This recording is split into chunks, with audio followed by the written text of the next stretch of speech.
Metode LDH atau laktat dehidrogenase.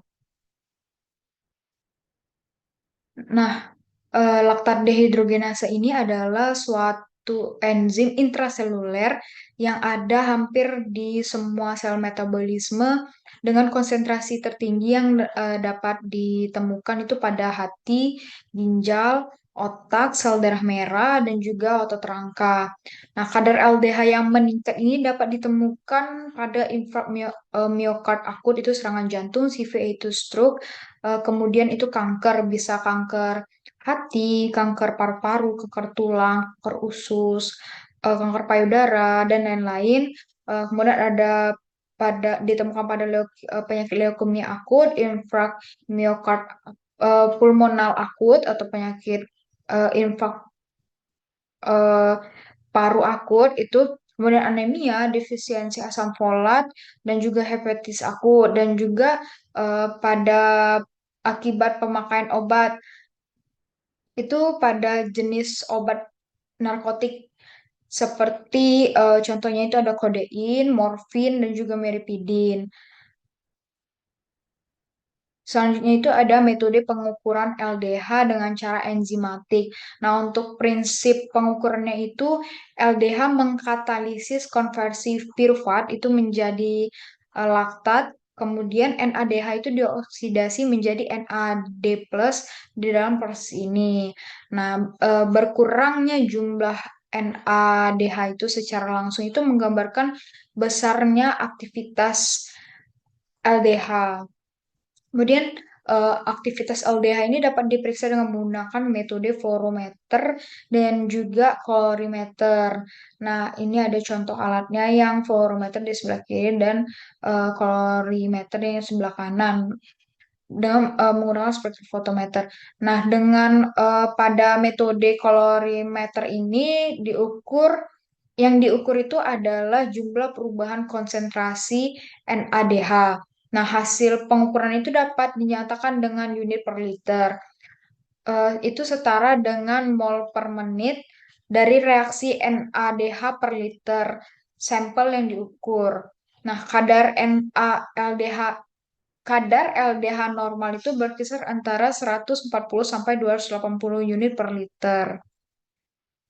Metode pertama yaitu memberikan ukuran jumlah sel total, dan metode kedua yaitu menilai integritas membran sel sebagai fungsi dari kebocoran LDH di dalam medium. Metode yang pertama yaitu metode total LDH. Nah, metode ini cepat dan sederhana untuk kuantisasi papasan laktat dehidrogenase dalam pengukuran sitotoksisitas seluler dan faktor nekrosis tumor. Adapun langkah-langkahnya yang akan dilakukan itu yang pertama, pindahkan kultur dari inkubator ke dalam laminar flow hood atau area kerja steril lainnya. Lalu yang kedua, kita menambahkan 1/10 volume LDH acyclisis solution per sumur dan plat balik aktivitas ke inkubator selama 45 menit. Kemudian disentrifus dengan centrifuge plate pada 250 selama 4 menit hingga membentuk plat aktivitas jumlah sel mati dalam medium puing. Kemudian kultur sel eukariotik sebagai penanda. Lalu yang keempat itu ada pindahkan aliquot untuk membersihkan plat alas dasar dan lanjutkan dengan analisis enzimatik.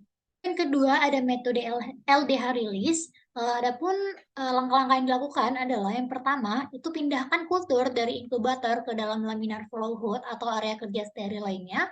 Kemudian disentrifugasi plat pada kecepatan 250 rpm selama 4 menit ke sel pellet.